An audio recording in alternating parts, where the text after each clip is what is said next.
మాదిగల అభివృద్ధికి రాష్ట్ర ప్రభుత్వం కట్టుబడి ఉన్నదని, దానికోసం రాష్ట్ర బడ్జెట్లో 40,000 కోట్లు కేటాయించడం జరిగిందని మాదిగ కార్పొరేషన్ చైర్మన్ ఉండవల్లి శ్రీదేవి అన్నారు. నెల్లూరులోని ఆర్ఎన్బి అతిథి గృహంలో మీడియా సమావేశం నిర్వహించారు. ఈ సందర్భంగా శ్రీదేవి మాట్లాడుతూ మాదిగల అభివృద్ధికి రాష్ట్ర ప్రభుత్వం 51 కోట్లు మంజూరు చేసిందని, అదేవిధంగా జిల్లాలో 89 షాపింగ్ కాంప్లెక్స్లకు గాను 55 షాపింగ్ కాంప్లెక్స్లు పనిచేస్తున్నాయని, మిగతా 27 షాపింగ్ కాంప్లెక్స్ల అభివృద్ధికి నిధులు మంజూరు చేయడం జరిగిందన్నారు. మాదిగల అభ్యున్నతికి కార్పొరేషన్ ఏర్పాటు చేసిన ఏకైక రాష్ట్రం ఆంధ్రప్రదేశ్ రాష్ట్రమని ఆమె తెలిపారు. ఈ కార్యక్రమంలో ఎస్సీ కార్పొరేషన్ ఇన్ఛార్జ్ అధికారి శ్రీనివాసరావు, పలువురు నాయకులు తదితరులు పాల్గొన్నారు. మీడియా మిత్రులందరికీ నమస్కారం. ఈరోజు నెల్లూరు డిస్ట్రిక్ట్ ఎస్సీ కార్పొరేషన్ ఆఫీస్కి విజిట్ చేయడానికి రావడం జరిగింది. మరి ఇందులో మనం ముఖ్యంగా గమనించాల్సిన విషయం ఏంటంటే ఆల్మోస్ట్ 1240 యూనిట్స్ శాంక్షన్ అవటం, దానికి కాను 51 కోట్లు కూడా నిధులు మంజూరైనాయి. అయితే త్వరలో కూడా ఈ యూనిట్స్ అనేవి యుద్ధ ప్రాతిపదికన మనం స్టార్ట్ చేస్తాం. అంతేకాకుండా ఈ ఉమ్మడి నెల్లూరు జిల్లాలో కొన్ని ప్లేసెస్ చిత్తూరుకు వెళ్ళిపోయినాయి. అయినా కానీ ఇక్కడ నెల్లూరు డిస్ట్రిక్ట్స్ ఏదైతే ఉన్నాయో వాటిలో షాపింగ్ కాంప్లెక్స్ ఆల్మోస్ట్ 89 ఉంటే 55 యూజ్లో ఉన్నాయి అండ్ 34 వేకెంట్ ఉన్నాయి. దాని రెనోవేషన్ కాను ఆల్మోస్ట్ 27 లక్షలు కూడా మంజూరు చేయాలని రిక్వజిషన్ పంపించడం జరిగింది. అయితే ఇవి ఇప్పుడు జరిగిన విషయాలు. మరి గత ప్రభుత్వంలో అంటే మీరు కనుక 2019 నుంచి 24 వరకు ఏమన్నా కార్యక్రమాలు ఎస్సీ కార్పొరేషన్లో జరిగినాయా అంటే ఎస్, జరగలేదని చెప్పాలి. ఎందుకంటే మనం కనుక అంబేద్కర్ భావజాలంతో, మరి బాబాసాహెబ్ అంబేద్కర్ మనకేం చెప్పారో రాజ్యాంగబద్ధంగా దళితులు స్వాతంత్ర ఫలాలు పొందాలి, అందులో కూడా నా దళిత సహోదరులకి ప్రతి ఒక్కళ్ళు కూడా ఈ యొక్క పథకాలు అందాలని ఇప్పుడు కాదు దశాబ్ద కాలం నుంచి దళితులకి బెస్ట్ అవైలబుల్ స్కూల్స్ అంటే ఏంటి, ఉపాధి హామీ పథకాలు, ఇన్నోవా కార్లు, తర్వాత విదేశీ విద్యా దీవెన, పలు పథకాలు వచ్చినాయి. కానీ అవన్నీ ఇప్పుడు ఎక్కడున్నాయని 2019 నుంచి 24 మధ్య చూస్తే ఆ పథకాలన్నీ తొక్కేస్తారు. మరి 27 పథకాలు ఏదైతే చంద్రబాబు నాయుడు గారు ఇచ్చారో వాటన్నిటి కూడా రద్దు చేశారు. మరి చంద్రబాబు నాయుడు గారు ఎప్పుడూ చెప్తుంటారు తను బడ్జెట్లో 7.5 లక్షల కోట్లు శాంక్షన్ చేస్తే అందులో 40,000 కోట్లు ఎస్సీలకే మరి ఈ యొక్క పథకాల కొరకు, అంటే ఎవరైతే డ్రైవర్లుగా కాకుండా వాళ్ళు కూడా ఓనర్స్గా కావాలనే ఉద్దేశంతో ఇన్నోవా కార్లు రావటం అయితేనేంటి, చాలామందికి భూమి కొనుగోలు పథకాలు, తర్వాత ఎవరైతే దళిత విద్యార్థులు ఉన్నారో వాళ్ళు అబ్రాడ్లో చదువుకున్న వాళ్ళు అనుకోవాలన్న వాళ్ళకి సీట్లు వచ్చిన వాళ్ళు కూడా విదేశీ విద్యా పథకం ద్వారా చాలామంది కూడా పంపించడం జరిగింది.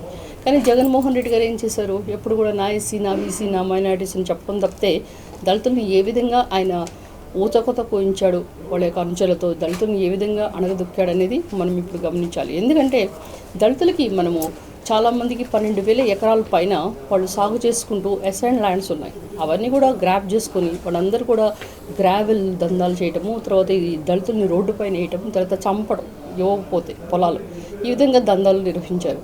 మీరు కనుక ఇంకొక విషయం చూస్తే 5 నియోజకవర్గాలు, దళిత నియోజకవర్గాల మధ్య అమరావతిని పెట్టారు. అమరావతి కనుక అది క్యాపిటల్ అయ్యి ఇప్పుడు కనుక కట్టడాలన్నీ జరిగి ఉంటే ఆల్మోస్ట్ 20 లక్షల మంది ఉద్యోగస్తులు మనకే ఇక్కడ తయారయ్యేవాళ్ళు ఉద్యోగాలు.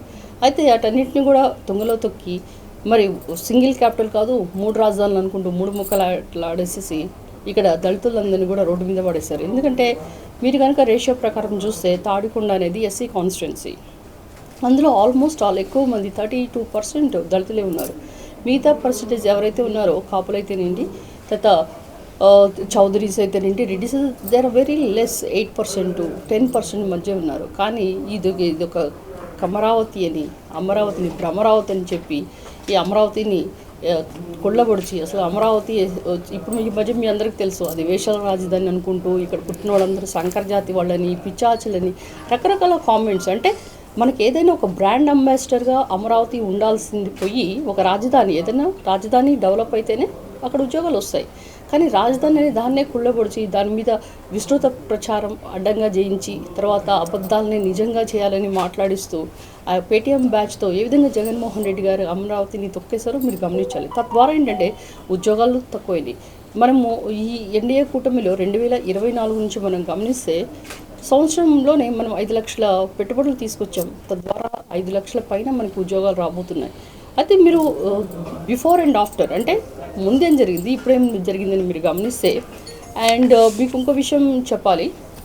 ఆ, జగన్మోహన్ రెడ్డి గారు ఎన్నికల ముందు ఎప్పుడు చెప్తాడు, దళితులకి నేను మేనమామని చెప్పి, దళితులకి అండగా ఉంటానని చెప్పి, ఆయన అండగా ఉంది ఎవరికండి?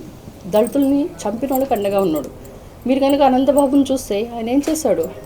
డ్రైవర్ని డోర్ డెలివరీ చేశాడు సుబ్రహ్మణ్యంని. ఒక డాక్టర్ అర్చన ఏమైంది?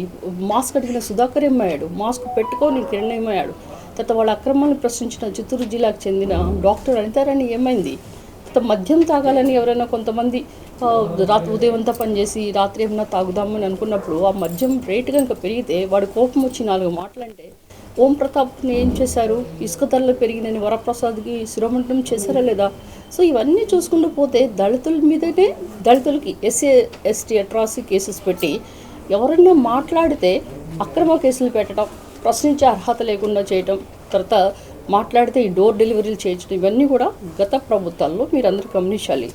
అండ్ ఇంకోటి మీరు చెప్పాల్సింది ఏంటంటే, ఎప్పుడు కూడా ఎలక్షన్ల ముందు 200 యూనిట్స్ ఫ్రీ కరెంట్ ఇస్తానని చెప్పారు జగన్మోహన్ రెడ్డి గారు. ఎందుకంటే జగన్మోహన్ రెడ్డి గారు 200 యూనిట్స్ ఎందుకు చెప్పారంటే, జగన్మోహన్ రెడ్డి గారు ముందు మేనిఫెస్టోలో చంద్రబాబు నాయుడు గారు 150 యూనిట్స్ ఇచ్చారు కనుక నేను 200 యూనిట్స్ ఇస్తాను. కానీ గెలిచిన తర్వాత ఆయన మాట మార్చి ఇప్పుడు దళిత వాడల్లోనే ఈ యొక్క ఉంటేనే ఇస్తాము, అంతేకాకుండా మీకు ఫ్రిడ్జ్ ఉందా, లేకపోతే మీకు కరెంట్ యూనిట్స్ పెరిగినాయా, ఇవన్నీ కూడా లెక్కలేసేసి సగానికి సగం కోత కోసేసాడు. మనం ఇప్పుడు ఇంకొక విషయం మీరు చూస్తే, పీజీ చదివిన వ్యక్తి ఎవడు కూడా 2014 తర్వాత అసలుకి చదివిన వాళ్ళే లేరు. ఎందుకంటే జియో నెంబర్ తీసుకొచ్చి 77 యూజీ చేసిన వాడు పీజీ కూడా చేయకపోయాడు. మెడికల్ కాలేజెస్ 17 మెడికల్ కాలేజెస్, ఆ మెడికల్ కాలేజెస్లో ఆల్మోస్ట్ 544 మెడికల్ సీట్లని అమ్మేస్తున్న విధంగా ఒక పెత్తందారితనం, ఒక ఆయన చెప్తూనే ఉంటాడు పెత్తందారులకి, తర్వాత ఇది పేదలకి జరుగుతున్న పోరాటం. పెత్తందారి అంటే నిజమైన పెత్తందారి జగన్మోహన్ రెడ్డి గారు కాదా అని నేను అడుగుతున్నాను. ఇప్పుడు చంద్రబాబు నాయుడు గారు ఒక స్పీకర్ని చూడండి, బాలయోగ్ గారిని లోక్సభ స్పీకర్ ఏంటి, అసెంబ్లీ స్పీకర్ ప్రతిభాభారతి గారికి ఇచ్చేసి ఆయన దళితులందరినీ కూడా దర్జాగా కుర్చీలో కూర్చోబెడితే, జగన్మోహన్ రెడ్డి గారు ఏం చేశారు? దళితులు ఆయన కుర్చీలో కూర్చొని దళితులు ఆయన ముందు చేతులు కట్టుకునే విధంగా చేశాడు. మనకి ఎస్సీ వర్గీకరణ టైంలో కనీసం సుప్రీంకోర్టులో లాయర్ని కూడా ఆయన పెట్టలేదు. కానీ మందకృష్ణమాది గారి ఆధ్వర్యంలో ఈ యొక్క పోరాట పట్టుకతో ఎన్నో మనకి అరుంధతి ఉద్యమాలు, దండోరా ఉద్యమాలు జరిగినా కానీ మనకి వర్గీకరణ అనేది చంద్రబాబు నాయుడు గారు 2000లో ఆద్యుడు, అప్పుడు వర్గీకరణ తీసుకొస్తాయి.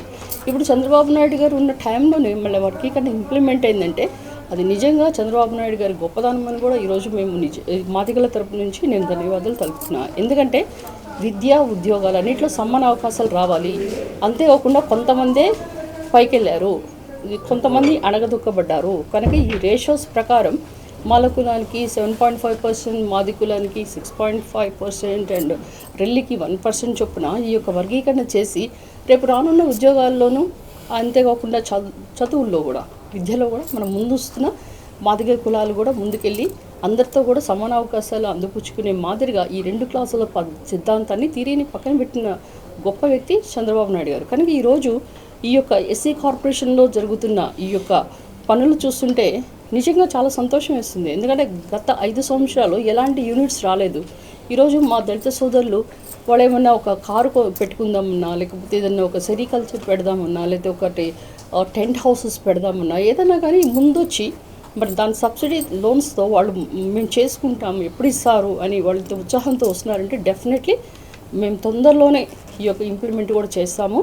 ఎందుకంటే మేము అందరూ ఒకటే మాదిరిగా గుర్తుపెట్టుకుంటాం. ఎందుకంటే స్వాతంత్రం వచ్చిన 30 సంవత్సరాల్లో కూడా దళితులు ఒక సేవకుల్లాగే మిగిలారు. కానీ 1982 తర్వాతనే సీనియర్ ఎన్టీఆర్ గారు ఎప్పుడైతే తెలుగుదేశం పార్టీ పెట్టారో అప్పుడే దళితులకి న్యాయం జరిగింది. కనుక మీరు జస్టిస్ పున్నయ్య గారిని ఒకటి కమిషన్ తీసుకుంటే మనకి SC/ST కమిషన్ ఇప్పుడు ఎవరన్నా దళితులు కొట్టారన్నా, లేకపోతే దళితులు ఎవరన్నా చంపబడ్డారన్నా మన ఎస్సీ కమిషన్కి వెళ్ళాలంటే నేషనల్ ఎస్సీ కమిషన్కి వెళ్ళేవాళ్ళం. కానీ స్టేట్లో ఎస్సీ కమిషన్ పెట్టిన ఘనత చంద్రబాబు నాయుడు గారిది. కనుక ఈరోజు మేము ఇన్ని మంచి పథకాలు ఇచ్చి దళితుల్ని ఇంత ప్రోత్సహిస్తూ దళితులకి పెద్దన్నగా ఉన్న చంద్రబాబు నాయుడు గారు, మరి ఆ బాటలో నడుస్తున్న నారా లోకేష్ గారు అయితేనేంటి, మా అందరికీ నిజంగా మేము ఏ పార్టీలో ఉన్నామనే కంటే కూడా తెలుగుదేశం పార్టీలో ఉన్నాము ఇప్పుడు అని చెప్పడానికి చాలా సంతోషంగా ఉంది. కనుక మాదిగల పార్టీ అంటేనే తెలుగుదేశం పార్టీ.